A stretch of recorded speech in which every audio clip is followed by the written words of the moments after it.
ಹರಿ ಓಂ ಶ್ರೀ ಗುರುಭ್ಯೋ ನಮಃ. ಶ್ರೀ ಪರಮಗುರುಭ್ಯೋ ನಮಃ. ಶ್ರೀಮದಾನಂದತೀರ್ಥ ಭಗವತ್ಪಾದಾಚಾರ್ಯ ಗುರುಭ್ಯೋ ನಮಃ. ಶ್ರೀ ವೇದವ್ಯಾಸ ಲಕ್ಷ್ಮೀ ನರಸಿಂಹಾಯ ನಮಃ. ನರಸಿಂಹೋಖಿಲಾಜ್ಞಾನಮತಧ್ವಾಂತ ದಿವಾಕರಃ ಜಯತ್ಯಮಿತ ಸಜ್ಞಾನ ಸುಖಶಕ್ತಿ ಪಯೋನಿಧಿಃ. ಧರ್ಮ ವಿಜ್ಞಾನ ವೈರಾಗ್ಯ ಪರಮೈಶ್ವರ್ಯಶಾಲಿನಃ ಆನಂದತೀರ್ಥ ಭಗವತ್ಪಾದಾನ್ ವಂದೇ ನಿರಂತರಂ. ಯೈರಹಂ ಶುಕವತ್ ಸಮ್ಯಕ್ ಶಿಕ್ಷಿತೋಸ್ಮಿ ಕೃಪಾಲುಭಿಃ ತಾನ್ ವಂದೇ ಜ್ಞಾನಪಂಚಾಸ್ಯಾನ್ ಧೇನುಪಾಚಾರ್ಯ ಸೇವಕಾನ್. ಶ್ರೀ ಗುರುಭ್ಯೋ ನಮಃ. ಜಗದ್ಗುರುಗಳಾದ ಸತ್ಯಾತ್ಮತೀರ್ಥ ಶ್ರೀಪಾದಂಗಳವರನ್ನ ಭಕ್ತಿ ಶ್ರದ್ಧಾಪೂರ್ವಕವಾಗಿ ನಮನಗಳನ್ನು ಅವರಿಗೆ ಸಲ್ಲಿಸ್ತಾ, ಗುರುಸಾರ್ವಭೌಮರಾದಂತಹ ಗ್ರಂಥಕರ್ತೃಗಳಾದ ವಾದಿರಾಜ ಶ್ರೀಮಚ್ಚರಣರನ್ನ, ಮಹಾನುಭಾವರಾದ ಅವರ ಪಾದಾರವಿಂದಗಳಲ್ಲಿ ಭಕ್ತಿ ಶ್ರದ್ಧಾಪೂರ್ವಕವಾಗಿ ನಮಿಸ್ತಾ, ಅವರ ಅಂತರ್ಯಾಮಿಯಾದ ಸಮಸ್ತ ಗುರುಗಳು, ಸಮಸ್ತ ತತ್ವಾಭಿಮಾನಿ ದೇವತೆಗಳು, ಭಾರತೀಶ ಮುಖ್ಯಪ್ರಾಣ ಅಂತರ್ಗತನಾದ ರಮಾತ್ರಿವಿಕ್ರಮ ಲಕ್ಷ್ಮೀ ಹಯಗ್ರೀವ ಭೂವರಾಹ ದೇವರ ಕೃಪೆ, ಅವರ ಕರುಣೆಯನ್ನ ನಿರೀಕ್ಷೆ ಮಾಡ್ತಾ, ಅವರ ಅನುಗ್ರಹಕ್ಕಾಗಿ ರಾಜರ ಈ ಕೃತಿಯ ಚಿಂತನವನ್ನು ನಡೆಸುವಂತಹ ಪ್ರಯತ್ನವನ್ನ ಮಾಡ್ತಾ ಇದ್ದೇನೆ. ಶ್ರೀ ಗುರುಭ್ಯೋ ನಮಃ. ಮಾವನ ಕೊಂದೊಬ್ಬ ಮರುಳಾಗಿಹನುಗಡ, ಹಾರ್ವನ ಕೊಂದೊಬ್ಬ ಬಳಲಿದ, ಜೀವರ ಕೊಂದೊಬ್ಬ ಕುಲಗೇಡೆಂದೆನಿಸಿದ, ಶಿವನಿಂದೊಬ್ಬ ಬಯಲಾದ. ಮಾವನ ಕೊಂದೊಬ್ಬ, ಮಾವ ರುದ್ರದೇವರ ಹೆಣ್ಣು ಕೊಟ್ಟ ಮಾವ, ಸತೀದೇವಿಯ ತಂದೆ. ದಕ್ಷ ಪ್ರಜಾಪತಿಗಳನ್ನ ಕೊಂದದ್ದರಿಂದ ಮರುಳಾಗಿದ್ದಾನೆ. ಸ್ಮಶಾನದಲ್ಲಿ ಇದ್ದು ಪ್ರೇತದಂತೆ ಭಸ್ಮವನ್ನ ಬೆಳೆದುಕೊಂಡು ಹೋಗ್ತಾ ಇದ್ದಾರೆ. ಗಡ, ಆಶ್ಚರ್ಯ. ಹಾರ್ವನ ಕೊಂದೊಬ್ಬ ಬಳಲಿದ, ವೃತ್ರಾಸುರನನ್ನ ಸಂಹಾರ ಮಾಡಿದ್ದಕ್ಕಾಗಿ ಇಂದ್ರದೇವರಿಗೆ ಬ್ರಹ್ಮಹತ್ಯೆ ಬಂತು.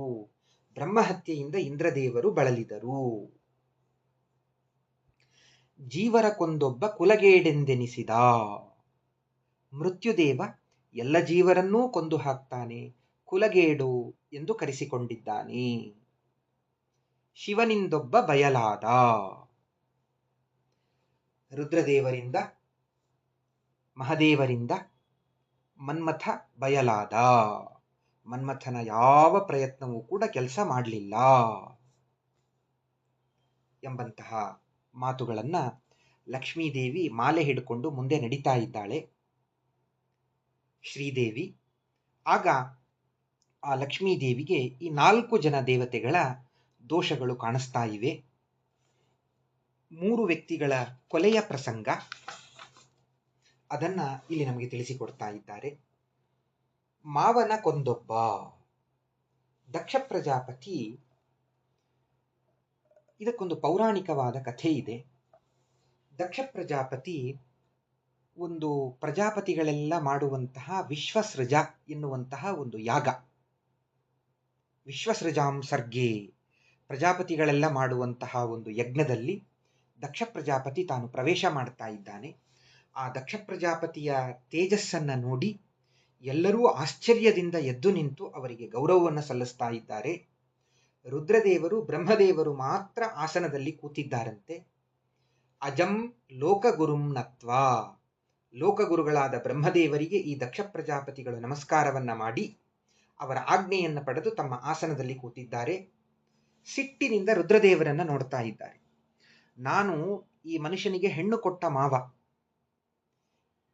ಮಾಮ ಬಂದಿದ್ದಾನೆ, ಸ್ವಲ್ಪವೂ ಗೌರವ, ಎದ್ದು ನಿಂತು ಇವರೆಲ್ಲರೂ ಗೌರವ ಕೊಟ್ಟಿದ್ದಾರೆ, ಈ ರುದ್ರದೇವ ನನಗೆ ಗೌರವವನ್ನು ಕೊಡ್ಲಿಲ್ಲ. ವಿಪರೀತವಾದ ಕೋಪ ಬಂತು. ರುದ್ರದೇವರಿಗೆ ಬೈಲಿಕ್ಕೆ ಪ್ರಾರಂಭ ಮಾಡುತ್ತಾರೆ. ಇವನು ಬೂದಿಯನ್ನ ಬಳಕೊಂಡು ಸದಾಕಾಲ ಇರಲಿ, ಸ್ಮಶಾನವಾಸಿ ಇವನು, ಮರ್ಕಟಲೋಚನ ಕಪಿಮುಖದಿದ್ದಾರೆ. ರುದ್ರದೇವರು ಏನೂ ಮಾತಾಡೋದಿಲ್ಲ, ಅಲ್ಲಿಂದ ಎದ್ದು ಹೋಗಿಬಿಡುತ್ತಾರೆ, ಹೊರಟು ಹೋಗ್ತಾರೆ ರುದ್ರದೇವರು. ಮುಂದೆ ರುದ್ರದೇವರನ್ನ ಅವಮಾನ ಮಾಡುವುದಕ್ಕಾಗಿ ರುದ್ರದೇವರಿಗೆ ಯಜ್ಞ ಭಾಗ ನಿಮಗೆ ಸಿಗದೇ ಹೋಗಲಿ ಅಂತ ಶಾಪವನ್ನ ಕೊಡುತ್ತಾರೆ. ರುದ್ರದೇವರನ್ನ ಅವಮಾನ ಮಾಡುವುದಕ್ಕಾಗಿ ಈ ದಕ್ಷ ಪ್ರಜಾಪತಿ ಒಂದು ಯಜ್ಞವನ್ನ ಹೂಡಿಕೊಳ್ಳುತ್ತಾನೆ. ಎಲ್ಲರೂ ಆ ಯಜ್ಞಕ್ಕೆ ಹೋಗ್ತಾ ಇರ್ತಾರೆ. ಸ್ತ್ರೀಯ ಸಹಜ ಸ್ವಭಾವ, ತವರು ಮನೆಯಲ್ಲಿ ದೊಡ್ಡ ಕಾರ್ಯಕ್ರಮ ನಡೀತಾ ಇದೆ, ನಮಗೆ ಆಹ್ವಾನ ಇಲ್ಲ, ಮನಸ್ಸಿಗೆ ನೋವಾಯಿತು. ಒಂದೆರಡು ಬಾರಿ ರುದ್ರದೇವರ ಹತ್ರ ಕೇಳಬೇಕು ಅಂತ ಹೋಗ್ತಾಳೆ, ಮತ್ತೆ ಬರ್ತಾಳೆ, ಕೊನೆಗೆ ಕೇಳಿಬಿಡ್ತಾಳೆ ಗಟ್ಟಿಯಾಗಿ, ನಾನು ಹೋಗ್ತೇನೆ ಅಂತ. ರುದ್ರದೇವರಂತಾರೆ ಬೇಡ ಹೋಗೋದು ಅಂತ. ಆಗ ಪಾರ್ವತಿ ಒಂದು ಸತೀದೇವಿಯರು ಒಂದು ಮಾತನ್ನ ಹೇಳ್ತಾರೆ, ಅಪ್ಪ, ಕರೀದೇ ಇದ್ರೂ ಕೂಡ ಶಿಷ್ಯ ಗುರುಗಳ ಮನೆಗೆ ಹೋಗಬಹುದು, ಹೆಂಡತಿ ತವರ ಮನೆಗೆ ಹೋಗಬಹುದು ಅಂತ ನಿಯಮ ಇದೆ ಸ್ವಾಮಿ ರುದ್ರದೇವರೇ. ಆದ್ದರಿಂದ ನನ್ನ ತಂದೆ ಕರೀದೇ ಇದ್ರೂ ಕೂಡ ನಾನು ಹೋಗಬಹುದಲ್ಲ ಅಂತಂದಾಗ ರುದ್ರದೇವರು ಹೇಳ್ತಾರೆ, ಅದು ನಮಗೆ ಅವರಿಗೆ ಚೆಂದಾಗಿ ಇದ್ದಾಗ ವ್ಯವಹಾರ ಕರೀದೇ ಇದ್ರೂ ಹೋಗಬಹುದು. ಈಗ ನಮಗೆ ಅವರಿಗೆ ವ್ಯವಹಾರ ಹಳಸಿದೆ, ಆದ್ದರಿಂದ ನಿನ್ನ ತಂದೆ ಕೋಪಗೊಂಡಿದ್ದಾನೆ, ಆದ್ದರಿಂದ ಹೋಗೋದು ಬೇಡ ಅಂತ ರುದ್ರದೇವರು ಹೇಳ್ತಾರೆ. ನಮ್ಮ ತಂದೆ ಬಂದಾಗ ನೀವಾದರೂ ಯಾಕೆ ಎದ್ದು ನಿಂದಿರಬಾರದು? ವಾಸ್ತವವಾಗಿ ರುದ್ರದೇವರು 5ನೇ ಕಕ್ಷೆಯವರು, ದಕ್ಷ ಪ್ರಜಾಪತಿಗಿಂತಲೂ ತುಂಬಾ ದೊಡ್ಡವರು. ಅವರೇನು ದಕ್ಷ ಪ್ರಜಾಪತಿಗೆ ಎದ್ದು ನಿಂದಿರಬೇಕು, ಸೌಜನ್ಯಕ್ಕಾದರೂ ಎದ್ದು ನಿಂದಿರಬೇಕು ಅನ್ನೋ ಅನಿವಾರ್ಯವೂ ಇಲ್ಲ. ಮತ್ತೆ ರುದ್ರದೇವರು ಕಣ್ಣು ಮುಚ್ಚಿ ಧ್ಯಾನವನ್ನ ಮಾಡ್ತಾ ಇದ್ರು. ಹಾಗಾಗಿ ದಕ್ಷ ಪ್ರಜಾಪತಿ ಬಂದಾಗ ಏಳುವಂತಹ ಅವಶ್ಯಕತೆ ಅವರಿಗೆ ಇರಲಿಲ್ಲ ಅನ್ನುವಂತಹ ಅಂಶವನ್ನು ಕೂಡ ರುದ್ರದೇವರು ಹೇಳುತ್ತಾರೆ. ಏಳುವ ಅನಿವಾರ್ಯತೆ ಇರಲಿಲ್ಲ ಅವರಿಗೆ. ಹೀಗಾಗಿ ರುದ್ರದೇವರು, ಪಾರ್ವತಿ ದೇವಿ ರುದ್ರದೇವರ ಒಪ್ಪಿಗೆಯನ್ನು ಪಡೆದು ತಾನು ಆ ಯಾಗಕ್ಕೆ ಹೋಗ್ತಾಳೆ. ಮನಸ್ಸಿಲ್ಲದ ಮನಸ್ಸಿನಿಂದ ಒಪ್ಪಿಗೆಯನ್ನು ಕೊಟ್ಟು ಕಳಿಸ್ತಾರೆ. ಅಲ್ಲಿ ಯಾರೂ ಸತೀದೇವಿಯರನ್ನ ಅವರೊಟ್ಟಿಗೆ ಮಾತಾಡೋದಿಲ್ಲ. ಅವರ ತಂಗಿಯರು, ತಾಯಿ ಅಷ್ಟೇ ಮಾತಾಡ್ತಾರೆ. ಆ ಯಜ್ಞದಲ್ಲಿ ಎಲ್ಲ ದೇವತೆಗಳಿಗೂ ಆಹುತಿ ಸಿಗುತ್ತಾ ಇದೆ. ತನ್ನ ಒಡೆಯ ರುದ್ರದೇವರಿಗೆ ಆಹುತಿ ಸಿಗಲಿಲ್ಲ. ರುದ್ರದೇವರಿಗೆ ಅವಮಾನವಾದದ್ದರಿಂದ ನಾನು ಈ ದೇಹತ್ಯಾಗವನ್ನ ಮಾಡ್ತೇನೆ ಅಂತ ಸತೀದೇವಿ ತಕ್ಷಣದಲ್ಲಿ ಒಂದು ಯೋಗಾಗ್ನಿಯನ್ನ ನಿರ್ಮಾಣ ಮಾಡಿಕೊಂಡು ಆ ದೇಹವನ್ನ ತ್ಯಾಗ ಮಾಡ್ತಾ ಇದ್ದಾಳೆ. ಯಾಕೆಂದ್ರೆ ದಕ್ಷ ಪ್ರಜಾಪತಿಯಿಂದ ಹುಟ್ಟಿದ್ದರಿಂದ ನನ್ನನ್ನ ಈ ಶರೀರವನ್ನ ನೋಡಿ ಎಲ್ಲರೂ ದಾಕ್ಷಾಯಣಿ ಅಂತ ಕರೀತಾರೆ. ನನಗೆ ಅದು ಇಷ್ಟ ಇಲ್ಲ. ನನ್ನ ಪತಿದೇವ, ಆತನಿಗೆ ಅವಮಾನವಾಗಿದೆ, ಒಂದು ಕ್ಷಣ ನಾನು ಬದುಕಿರಬಾರದು, ಅದು ನನ್ನ ಮೂಲಕ ಆಗಿದೆ ಅಂತ ಆಕೆ ದೇಹತ್ಯಾಗವನ್ನ ಮಾಡುತ್ತಾಳೆ. ಆಗ ಈ ವಾರ್ತೆಯನ್ನ ತಿಳಿದ ರುದ್ರದೇವರು ತಮ್ಮ ಜಟೆಯಿಂದ ವೀರಭದ್ರನನ್ನ ನಿರ್ಮಾಣ ಮಾಡಿ ಕೊಟ್ಟು ಕಳುಹಿಸ್ತಾರೆ. ಆ ವೀರಭದ್ರ ಎಲ್ಲರನ್ನೂ ಸಂಹಾರ ಮಾಡ್ತಾನೆ. ದೊಡ್ಡ ಯುದ್ಧವಾಗುತ್ತೆ. ಆ ದಕ್ಷ ಪ್ರಜಾಪತಿಯ ಕುತ್ತಿಗೆಯನ್ನು ಕತ್ತರಿಸಿ ಹಾಕಿಬಿಡುತ್ತಾನೆ. ಬ್ರಹ್ಮದೇವರು ಬಂದು ಯುದ್ಧವನ್ನ ನಿಲ್ಲಿಸ್ತಾರೆ.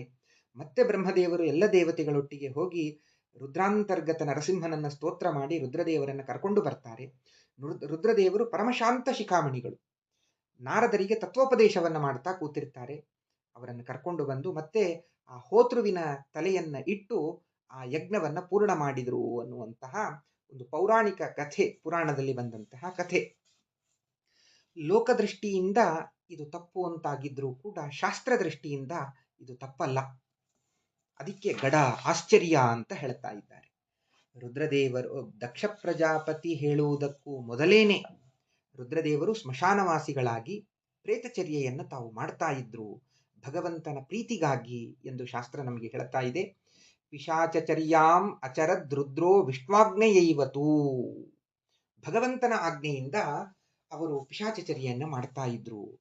ಒಬ್ಬ ಗರ್ಭವನ್ನ ಧಾರಣೆ ಮಾಡಿದ ಗರ್ಭಿಣಿಯ ವಧ ನಡೆದ ಪ್ರಯುಕ್ತ ಅದಕ್ಕೆ ಬರಬಹುದಾದ ಪ್ರಾಯಶ್ಚಿತ್ತ ರೂಪದಿಂದ ಭಗವಂತನ ಆದೇಶಾನುಸಾರವಾಗಿ ರುದ್ರದೇವರು ಪಿಶಾಚದಂತೆ ತಾವು ನಡೆದುಕೊಳ್ಳುತ್ತಾರೆ ಅನ್ನುವಂತಹ ಒಂದು ಪೌರಾಣಿಕ ಕಥೆಯೂ ಕೂಡ ಇದಕ್ಕೆ ಸಂವಾದವಾಗತ್ತೆ.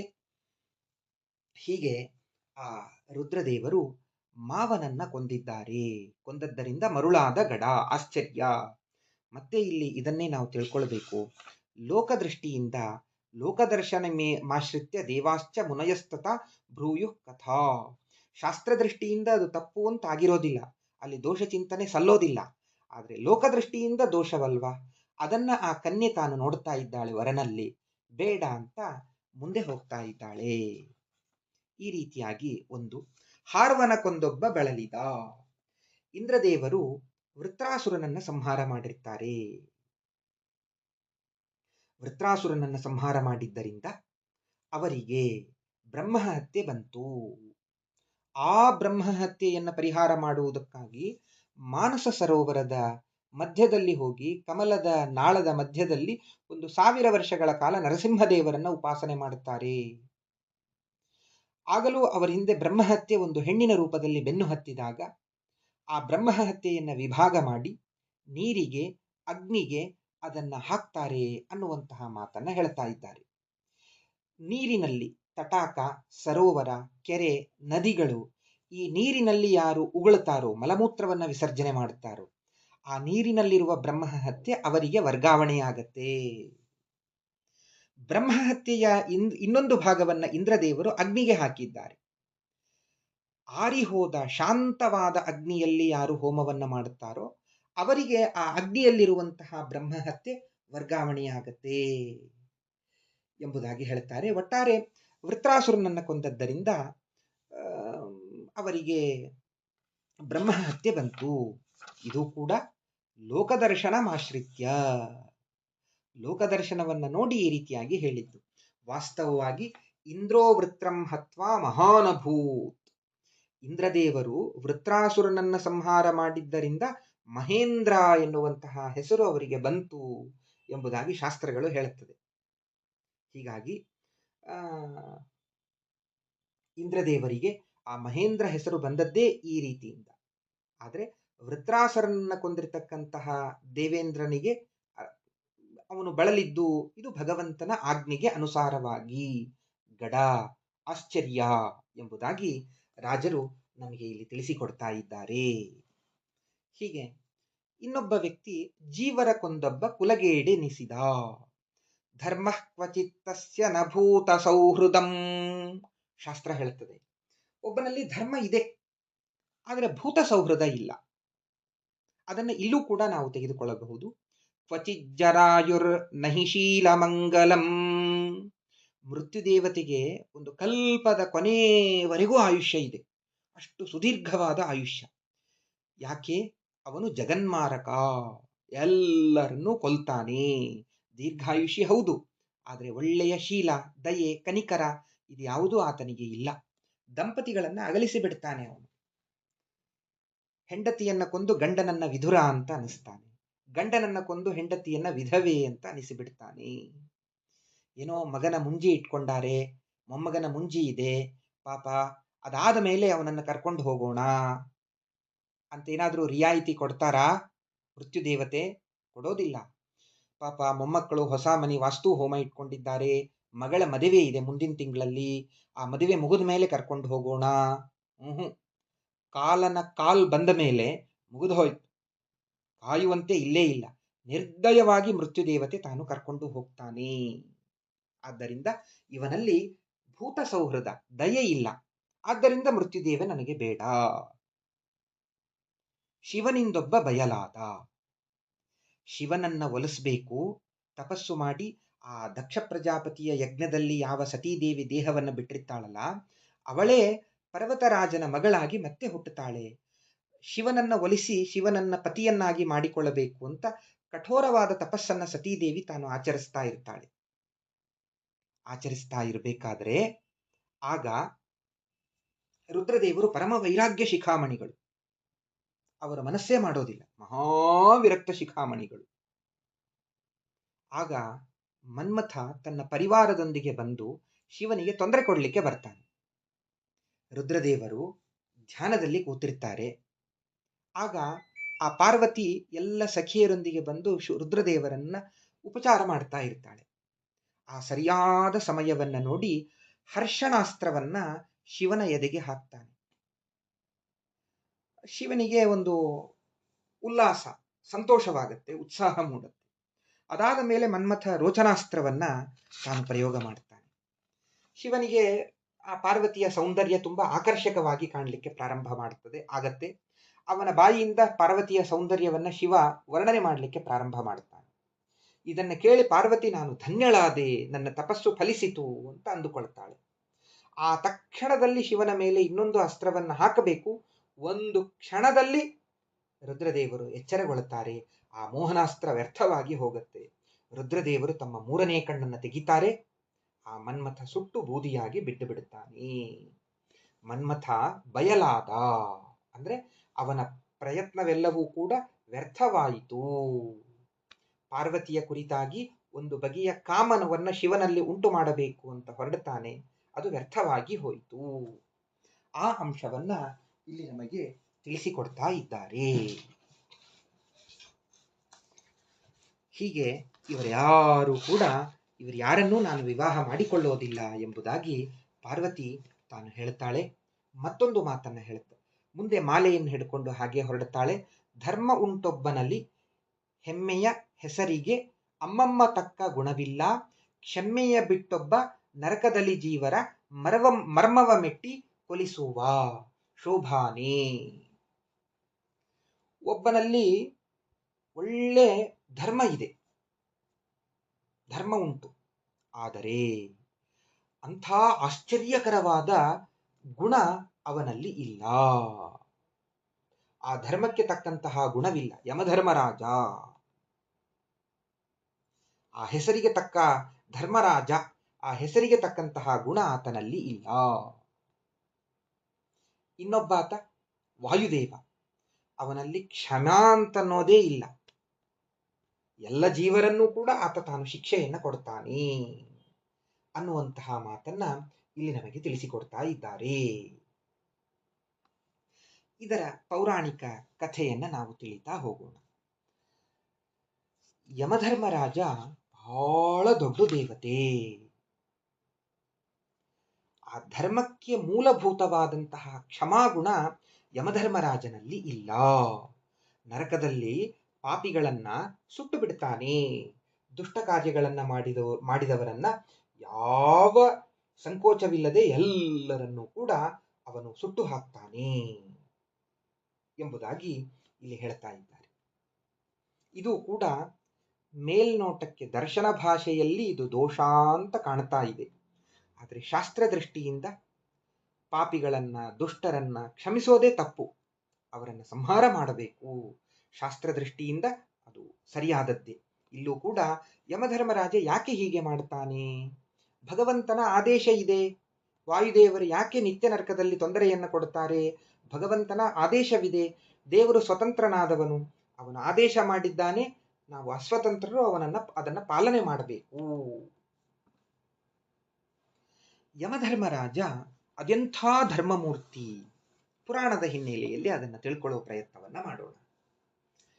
ಒಂದು ಕೆಲಸ ಚೆನ್ನಾಗಿ ಆಗಬೇಕು ಅಂತಂದ್ರೆ ಅದರ ಹಿಂದೆ ಒಬ್ಬ ಹೆಣ್ಣು ಮಗಳ ಕೈ ಇರಬೇಕು ಅಂತ ಹೇಳುತ್ತಾರೆ. ಜಗತ್ತಿನಲ್ಲಿ ಹೇಳುವಂತಹ ನಿಯಮ. ಅದರ ಹಿಂದೆ ಒಬ್ಬ ಹೆಣ್ಣು ಇದ್ರೆ ಆ ಕೆಲಸ ಕಾರ್ಯಕ್ರಮ ಬಹಳ ಚೆನ್ನಾಗಿ ಆಗತ್ತೆ.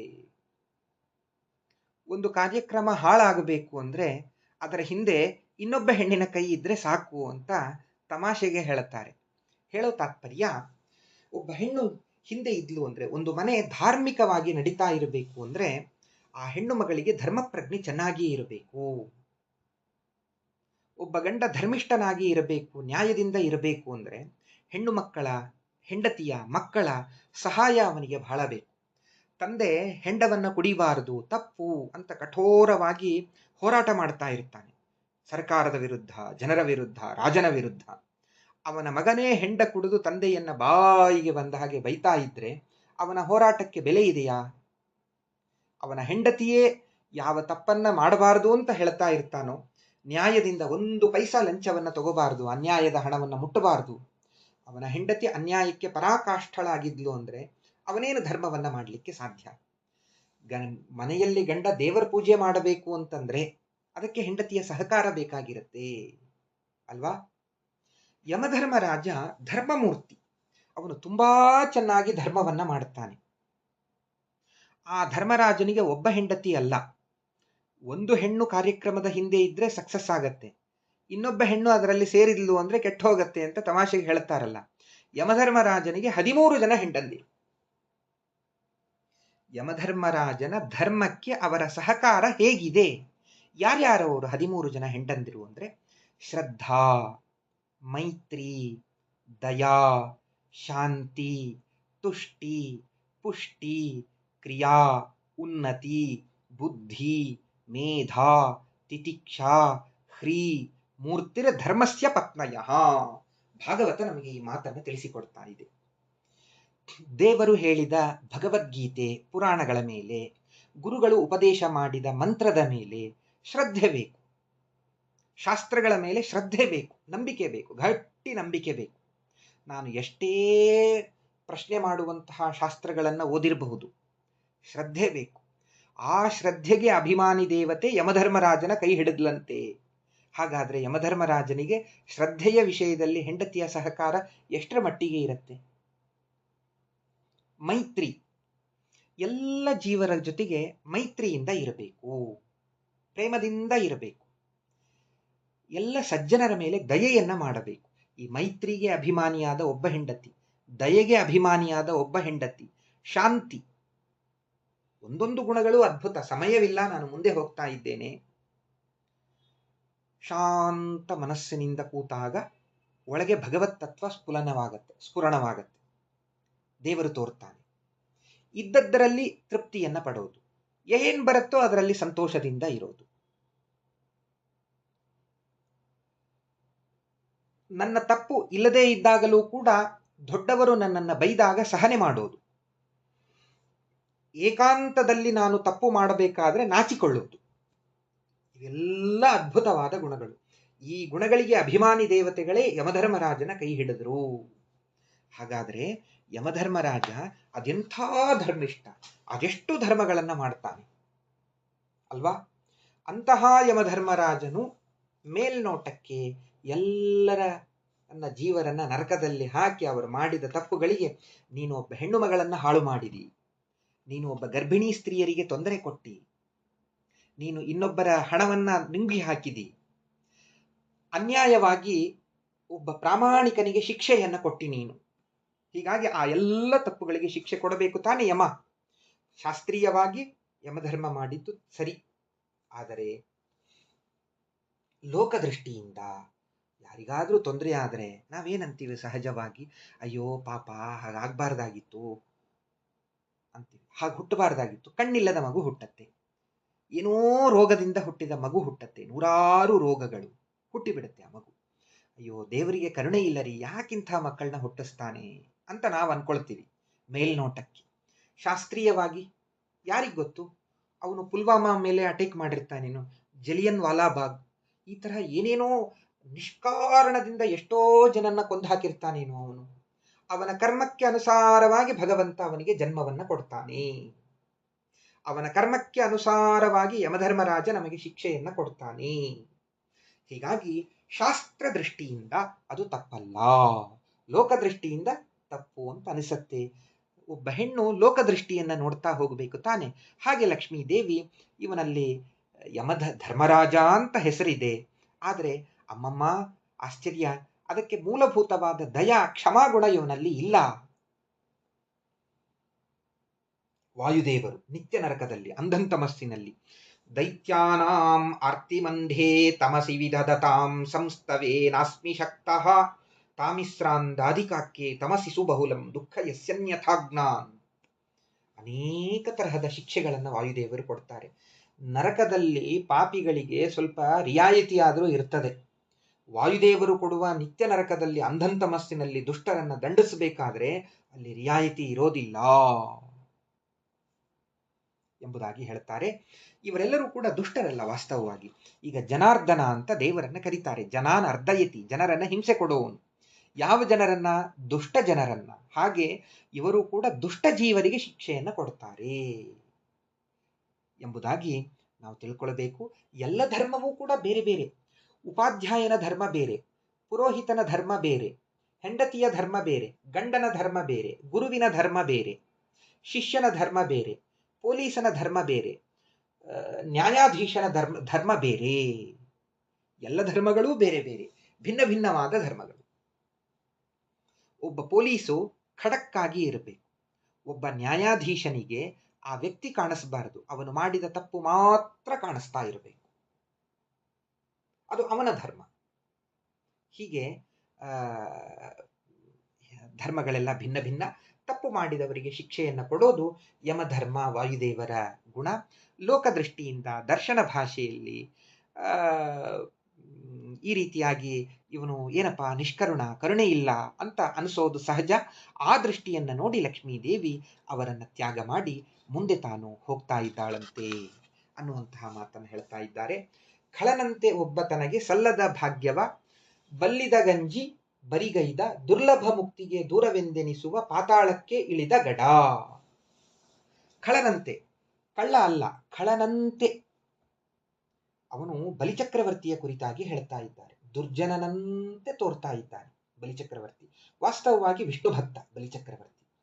ತನಗೆ ಯೋಗ್ಯವಲ್ಲದ ಇಂದ್ರನ ಸಿಂಹಾಸನವನ್ನ ಪಡಿಬೇಕು ಅಂತ 100ನೇ ಅಶ್ವಮೇಧ ಯಾಗವನ್ನ ಮಾಡಲಿಕ್ಕೆ ಪ್ರಾರಂಭ ಮಾಡಿದ. 99 ಅಶ್ವಮೇಧ ಯಾಗಗಳನ್ನು ಮಾಡಿ ನರ್ಮದಾ ತೀರದಲ್ಲಿ ಭರೂಚ್ ಭೃಗುಕಚ್ಛದಲ್ಲಿ 100ನೇ ಅಶ್ವಮೇಧ ಯಾಗವನ್ನ ಮಾಡ್ತಾ ಇದ್ದಾನೆ.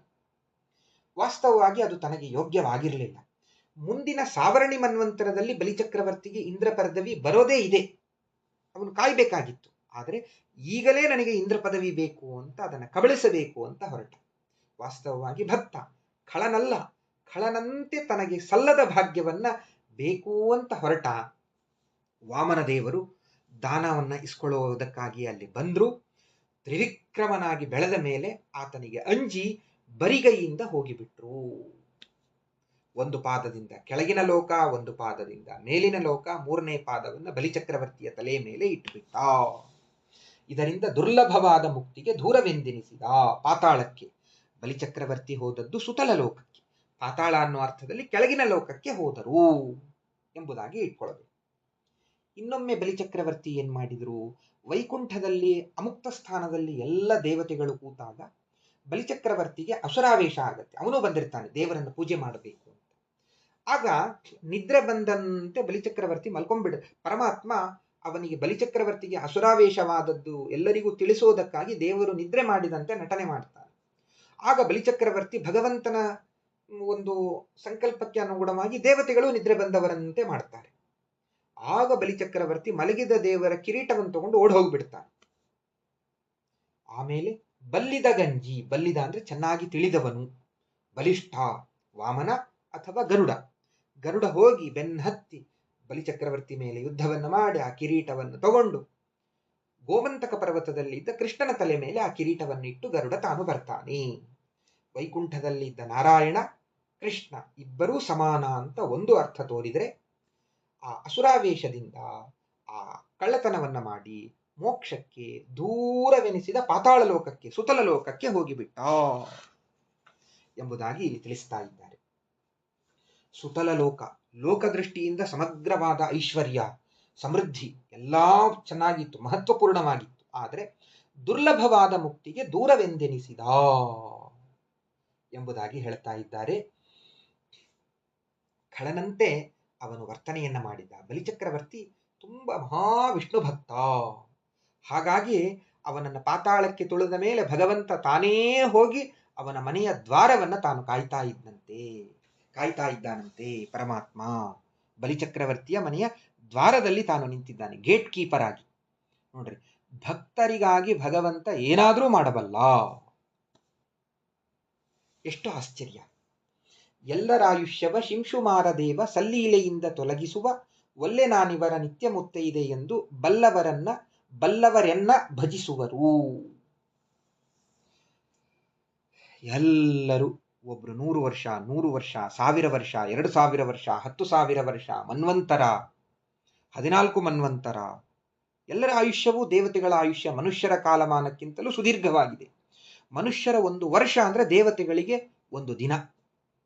ಈ ರೀತಿಯಾಗಿ ದೇವಮಾನದ 12,000 ವರ್ಷವಾದರೆ 1 ಚತುರ್ಯುಗ. ಆ 1000 ಚತುರ್ಯುಗಗಳು ಬ್ರಹ್ಮನಿಗೆ 1 ಹಗಲು.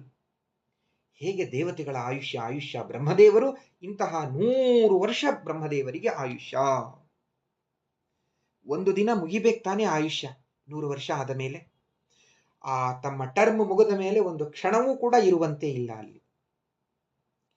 ಈ ದೆಹಲಿಯಲ್ಲಿ ಮನೆ ಖಾಲಿ ಮಾಡಿಸೋದು ತುಂಬಾ ಫಜೀತಿ ಆಗತ್ತೆ ಅಂತ ಹೇಳ್ತಾರೆ ಟರ್ಮ್ ಮುಗಿದ ಮೇಲೆ.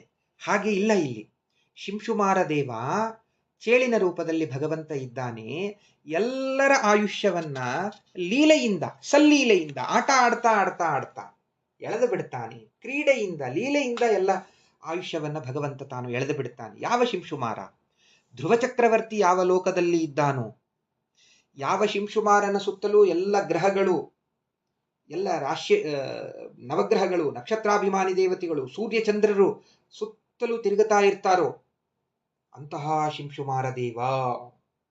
ಶಿಂಶುಮಾರ ದೇವರನ್ನ ದೇವರ ಪೆಟ್ಟಿಗೆಯಲ್ಲಿ ಇಟ್ಟು ಪೂಜೆ ಮಾಡುವಂತಹ ಒಂದು ಕ್ರಮ ಇದೆ. ಎಲ್ಲರ ದೇವರ ಪೆಟ್ಟಿಗೆಯಲ್ಲಿ ಶಿಂಶುಮಾರ ದೇವ ಇರಬೇಕು. ಯಾಕೆಂದ್ರೆ ಆ ಶಿಂಶುಮಾರ ದೇವನಿಂದಲೇನೆ, ಅವನ ಶರೀರದಿಂದಲೇನೆ ನವಗ್ರಹಗಳು, ನಕ್ಷತ್ರಗಳು, ಸೂರ್ಯ, ಚಂದ್ರ ಎಲ್ಲರೂ ಅಲ್ಲಿಂದ ಹುಟ್ಟಿದ್ದಾರೆ. ಆ ಭಗವಂತನನ್ನ ಆರಾಧನೆ ಮಾಡೋದರಿಂದ ಗ್ರಹದೋಷ ಬರೋದಿಲ್ಲ, ನಮಗೆ ಯಾವ ಗ್ರಹ ಬಾಧೆ ಬರೋದಿಲ್ಲ. ಅಂತಹ ಶಿಂಶುಮಾರ ಕಾಲನಿಯಾಮಕ, ಕಾಲಕ್ಕೆ ಆಧಾರನಾಗಿದ್ದಾನೆ. ಕಾಲಾನಾಂ ಕಾಲಾಯನಾಯ ಅನಿಮಿಷಾಂ ಪತಯೇ ಮಹಾಪುರುಷಾಯ ಧೀಮಹಿ ಭಾಗವತದಲ್ಲಿ ಬರುತ್ತೆ. ಕಾಲಾಯನ ಅಂತ ಕರೀತಾರೆ, ಕಾಲಕ್ಕೆ ಆಧಾರ ಅವನು. ಹೀಗಾಗಿ ಎಲ್ಲರ ಆಯುಷ್ಯವನ್ನು ಒಂದಲ್ಲ ಒಂದು ದಿವಸ ಅವನು ತೆಗೆದುಕೊಳ್ಳುತ್ತಾನೆ. ಆದರೆ ಈ ಋಷಿಗಳೆಲ್ಲ ನನ್ನನ್ನು ನಿತ್ಯ ಮುತ್ತೈದೆ ಅಂತ ಸ್ತೋತ್ರ ಮಾಡುತ್ತಾರೆ. ಹಾಗಾದ್ರೆ ಅವರನ್ನ ನಾನು ಮದುವೆ ಆಗಲಿಕ್ಕೆ ಸಾಧ್ಯವಾ? ಸಾಯುವವರನ್ನ ಸಾಧ್ಯವಿಲ್ಲ. ಆದ್ದರಿಂದ ಯಾವ ದೇವತೆಗಳನ್ನು ನಾನು ವಿವಾಹವಾಗುವಂತೆ ಇಲ್ಲ. ಶಿಂಶುಮಾರ ದೇವ ಎಲ್ಲರನ್ನೂ ಒಂದು ದಿವಸ ಕರ್ಕೊಂಡು ಹೋಗ್ತಾನೆ ಎಂಬುದಾಗಿ ಲಕ್ಷ್ಮೀದೇವಿ ತನ್ನ ಮಕ್ಕಳ ಕುಂದವನ್ನ ತಾನು ಸ್ತೋತ್ರವನ್ನ ಮಾಡ್ತಾ, ಆ ಶಿಂಶುಮಾರನ ಸಾರ್ವಭೌಮತ್ವ, ಆ ಶಿಂಶುಮಾರನನ್ನ ಆರಾಧನೆ ಮಾಡೋದರಿಂದ, ಭಕ್ತಿಯಿಂದ ಆತನನ್ನ ಸ್ಮರಣೆ ಮಾಡುವುದರಿಂದ ಯಾವ ಗ್ರಹ ಬಾಧೆಯೂ ಕೂಡ ನಮಗೆ ಇರೋದಿಲ್ಲ. ಅಂತಹ ಶಿಂಶುಮಾರ ಧ್ರುವ ಚಕ್ರವರ್ತಿ ತಾನು ತಪಸ್ಸು ಮಾಡಿ, ರಾಜ್ಯ ಆಳಿ, ಯಜ್ಞಯಾಗಗಳನ್ನ ಮಾಡಿ, ಕೊನೆಗೆ ತಾನು ಶಿಂಶುಮಾರ ಲೋಕಕ್ಕೆ ಹೋಗಿ ಅಲ್ಲಿ ವಾಸವಾಗಿದ್ದಾನೆ. ದೊಡ್ಡ ಪದವಿಯಲ್ಲಿ ತಾನು ಇದ್ದಾನೆ ಅಂತನ್ನುವಂತಹ ಭಾಗವತದಲ್ಲಿ ಆ ಕಥೆಯನ್ನು ನಾವು ಕೇಳ್ತೇವೆ. ಅಂತಹ ಶಿಂಶುಮಾರ ನಮಗೆಲ್ಲರಿಗೂ ಕೂಡ ಸುದೀರ್ಘವಾದ ಆಯುಷ್ಯವನ್ನ ಕರುಣಿಸಲಿ, ಆರೋಗ್ಯವನ್ನ ಕರುಣಿಸಲಿ ಎಂಬುದಾಗಿ ಪ್ರಾರ್ಥನೆ ಮಾಡ್ತಾ, ವಾದಿರಾಜ ಗುರುಸಾರ್ವಭೌಮರ ರಾಜರ ಹೃದ್ಗನಾದಂತಹ ಭಾರತೀಶ ಮುಖ್ಯಪ್ರಾಣಾಂತರ್ಗತ ಲಕ್ಷ್ಮೀ ಹಯಗ್ರೀವ ದೇವರು, ಭುವರಾಹ ದೇವರು, ರಮಾ ತ್ರಿವಿಕ್ರಮ ಇವರೆಲ್ಲರೂ ಕೂಡ ನಮ್ಮ ಮೇಲೆ ವಿಶೇಷವಾಗಿ ಕರುಣೆಯನ್ನ ಮಾಡಲಿ ಎಂಬುದಾಗಿ ಹೇಳ್ತಾ, ಆ ಭಗವಂತನ ಪಾದಾರವಿಂದಗಳಲ್ಲಿ ಈ ಕುಸುಮವನ್ನು ಸಮರ್ಪಣೆ ಮಾಡ್ತಾ, ಕರ್ಮಂಧೀಶ್ವರ ಭಕ್ತಿ ಬಂಧನವಶಃ ಪ್ರೀತೋಸ್ತು ಕೃಷ್ಣ ಪ್ರಭು ಪ್ರೀತೋಸ್ತ್ವನೇನ ಶುಭದೋ ಮಮ ದೇವಪೂಜಾ ವ್ಯಾಖ್ಯಾದಿ ಸತ್ಕೃತಿ ಕೃತೋ ಬದರೀ ನಿವಾಸಿ.